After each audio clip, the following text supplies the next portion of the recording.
This next bit of Locus with complex numbers is where we now have to start thinking about 4 dimensions. Alright? So it's a little bit unusual in that when we're just dealing with real numbers and we have functions, you substitute one number in and you get a number out. And we can plot that on the number plane because we have an x-axis and a y-axis. But now with complex numbers, we're using the number plane, the x and the y-axis, to represent one number. And so when we put it into the function, we're substituting in an x and a y value, and being outputted is a number which also might be imaginary, which will have a real and imaginary, so let's call them an a and a b value. So in order to plot the function, we need to plot the x, y, a and b value, 4 dimensions. Now obviously we don't have 4 dimensions to work with. So what we tend to do is we have one number plane for the input of the function and one number plane for the output of the function. So what we're dealing with is our functions, and so we're going to substitute in some complex number into the function and get a new complex number of omega. And the question will be, well, what's the locus of the input, or what is it of the output? And then they'll give us a condition for the other bit. So it might be they say, hey, we're going to substitute in all the complex numbers that lie on this circle. We're going to put that into the function. What will the output look like? Or it might be the reverse. They might say, hey, the output, all the points lie on this particular straight line. What does the input look like? So we're going to find the locus of either omega and z, and then they'll usually give us some condition for the other bit, omega or z. The idea is whatever they're making the condition, then that's what will make the condition. So that's what will make the subject of the formula. That's what we're going to try and do. That's the basic idea. Some hints, some ideas. One of the conditions they like to use is purely real. So they like saying, well, okay, the answer or the input, depending, I'm only going to use real numbers. Okay? So what do we take from that? Well, what do we know about purely real numbers? We know that the imaginary part is equal to 0. We might be able to use that idea. Or if we think about the argument, we know the argument is going to either be 0 or pi. It must lie on the horizontal line. Perhaps that's the information we'll use. Also, the other way around, they might say, well, purely imaginary rather than purely real. And so we're only going to substitute in purely imaginary numbers. What's the output going to be? So that's the one where we can say, well, the real part is equal to 0. Or the argument would either be plus or minus pi on 2. So there are a couple of common ones. Then there's this particular one which I always struggle to think, well, how do I write this down, what I mean? They'll say, look, the argument of, and it'll be a fraction, and they'll have a linear function on top of a linear function. So it might be z plus 2 on z minus 3 or something like that. So they'll just be linear functions. And they'll tell us it's equal to a particular angle. That will turn out to be an arc of a circle. And we'll look at an example later and I'll explain why. So when you see argument, linear function over linear function, that's an arc circle. Now, that's different to yesterday when we just had argument of z. So it's just one thing. That, remember, gave us the ray. When we said, the argument of z was equal to pi on 4 or whatever it was, that became a ray.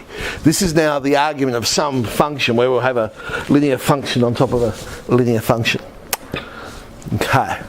Now, with this arc of a circle, if that angle they're telling us is bigger than pi on 2, it turns out to be the minor arc of a circle. If it's less than pi on 2, it turns out to be the major arc of a circle. And if it's equal to pi on 2, we end up getting a semicircle. So let's look at some examples. Here's our function. The function is w is equal to z plus 2 over z. But the condition they're doing is they're saying, okay, all the numbers that we're going to substitute into this function, the modulus will be 4. So they'll all lie on that circle we're going to get every single one of those points, put it into our function. What's the output going to be? Given us a condition for z, so I want to make z the subject of this, because it's z that I know about. So if I rearrange this function, zw will be z plus 2, and eventually, there we go, z is equal to 2 over w minus 1. Now the reason we do that is because that's what we know the condition of. Remember, we're substituting in numbers such that the modulus of z is equal to 4. So now we can say something about the output, the w. Because if the modulus of z is equal to 4, I can now say, hang on, z, well that's equal to 2 on w minus 1. So the modulus of that must equal 4 as well. Now we've got to just work out what this locus is. Okay. Well, modulus or absolute value of 2 is just 2, so I can work that one out. And on the bottom of the fraction, I just have the modulus of w minus 1. Gives me something that I recognise. Hopefully you remember it from yesterday. We've got modulus of w minus something equals a half. We're talking about a circle. So our locus is a circle, centre 1, 0. The radius will be a half. In other words, and I've put the equation down there, x minus 1 squared plus y squared is equal to a quarter. Now, there's only one thing we should just check. Are there any restrictions and things like that? Because we'll go back to what the original function was. Now, we will not get answers that are equal to 1. It would be impossible to substitute into z plus 2 over z and get an answer of 1. Because in order to be 1, the top would have to be the same as the bottom. Are there any points here that would give us the answer of 1? And, well, I think you can tell by there being no restrictions there, the answer is no, there's not. So this one's fine. So let's try another one. This function, so this time we're going to substitute into z plus 1 on z minus 1. They're telling us something about the output this time. All of our answers are going to be real numbers. So they're saying, hey, what numbers could we substitute into this function? And the answers will only ever be real numbers. So the condition is on w. W is the subject in this case, so I don't have to do anything with it. So, alright, w is purely real. Well, if it's purely real, the imaginary part is equal to 0. Let's break it up into the real and imaginary part so we can work out what has to equal 0. We'll realise the denominator. So on the top we get x squared minus 1 and the whole bit. I'm not going to expand the whole thing out because remember, we're only interested in the imaginary part. We want the imaginary part to equal 0. So if the imaginary part is equal to 0, and for that matter, it would have to be the top of the fraction equaling 0, not because bottom of the fraction, well, it can't equal 0. So I'm just looking at the imaginary part on the top of the fraction. I get minus x plus 1y plus x minus 1y has got to equal 0. Now we're getting closer to something we can recognise. Well, the xy's are going to cancel, and I simply end up with y equals 0.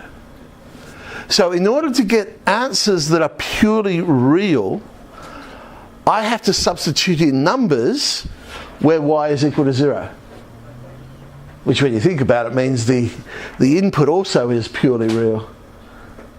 So the only way we can go to get guaranteed real numbers is if we substitute in real numbers to this function. However, excluding. Okay, let's go back to the original function. I can't substitute the number 1 in, because that would mean 0 was on the bottom of the fraction. So whilst I've said I'm going to substitute in y equals 0, I'm not going to include the point 1, 0. It's not included in our locus because of the bottom of the fraction. The other way we could do it is via geometry. Remember, the other way we could tell about something being purely real is that the argument is either 0 or pi. It's either 0 or pi. So I'm saying the argument of z plus 1 on z minus 1 is either 0 or pi. Remember, with division we subtract. So the argument of z plus 1 minus the argument of z minus 1 is either 0 or pi. So if we were to draw these two vectors, they will either have the same argument or they'll be going in opposite directions, have a difference of pi. Okay, well, one of the vectors is going to start at -1, so the z plus 1. The other one's going to start at +1. The question is, where can we place z such that they have the same slope, these vectors? Now, if they have the same slope, what do we know about lines with the same slope? So if they're going to be parallel, they never meet. But they've got to meet at z. Hang on. How can I do this? I've got to draw two lines that are parallel and meet. There's only one way for that to happen. And that's if they're the same line. Very good. But remember, we're starting at -1 and 1. They have to be on the same line. There's only one line that -1 and 1 are going to be the same. And that is the x-axis. So we're talking about the x-axis here. So if they have the same slope, they're going in the same direction, the points, they couldn't be in the middle. Because if they were in the middle, then the vectors would be going in opposite directions. So if it was just equal to 0, and that's the one I've got here, they're going in like that, all those points. If I join any point on those red arrows, then the vectors would be going in the same direction. The ones in the middle would be going in opposite directions. So that's the pi. And that's how we get the middle of the line. So I guess to summarise that, if you see argument minus argument is equal to 0 or pi, we know these points are going to be collinear. They're going to be on the same line. If it's equal to 0, they'll go away from the 2 points. If it's equal to pi, they'll be in between the 2 points. So when we've got 0 and pi, that means we've got both going away and in the middle as well. But the other thing we said with the arguments was we exclude the points that the rays start from. So I'm going to have y equals 0, but excluding plus or minus 1. Hang on a sec, that's different to the answer I had before. It comes down to the original question, remember? The original question was not draw a locus such that the argument of z plus 1 on z minus 1 is equal to 0 or pi. That was what I turned the question into. The original question was find the locus of z if w equals z plus 1 on z minus 1 and w is purely real. So the question is, does the point answer the original question? The 2 points we're interested in, -1 and +1. Well, we already know +1 doesn't satisfy the original one. But if I was to substitute -1 into that, I'd get w is equal to 0. Is 0 a real number? Okay.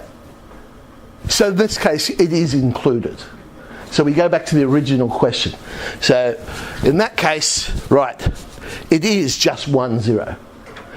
But as I say, if the question they asked me was not if the imaginary part is equal to 0, like I've got over here, but it was this one, the argument is equal to 0 or pi, then I would exclude both points.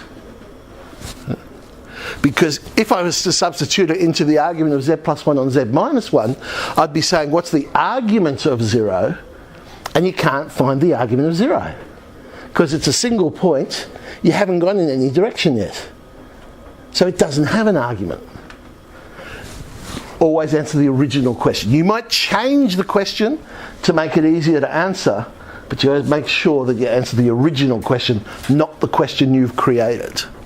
Find the locus of z if the argument of z on z minus 4 is equal to pi on 6. So this is one of these ones I was saying where it's not the argument of just a single vector, it's the argument of some function where we've got a linear function on a linear function, or a vector on a vector. So z on z minus 4. So I recognise it, and hopefully in future you'll recognise it, as this is going to be an arc of a circle. arc of a circle. So we need to create our arc. So what we're basically saying is the difference between the two vectors is pi on 6. Let's draw a picture. One vector is going to start at 0 and go off in some direction.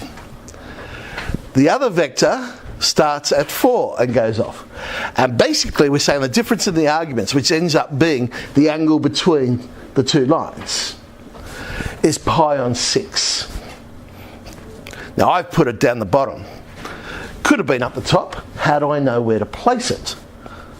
Well, how I know where to place it, is look, the argument of z minus the argument of z minus 4 is pi on 6. So which has the biggest argument? Z or z minus 4? Right, because when you subtract you get a positive number. Now, the reality is I wouldn't have originally drew it below. When I first do it, I would actually draw it above. And what I would have said was, okay, I've got 0 and I've got 4, and I would have done something like that. And then I would have said to myself, righto, which one's bigger? And argument of z. But look at my diagram. Which one's bigger, the argument of z or the argument of z minus 4? So therefore, that's not my picture. It must be below. Because when I'm below, I'm dealing with negative numbers. So now, when I get the negative small number minus the negative big number, we get minus becomes a plus, you end up with a positive number.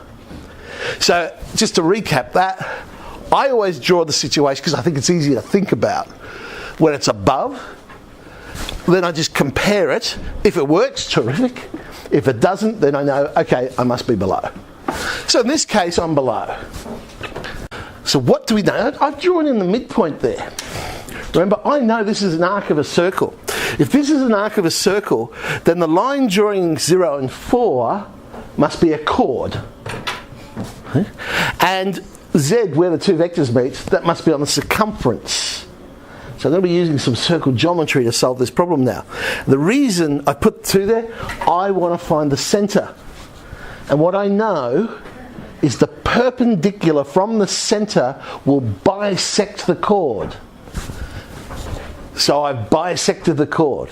2's the bisection.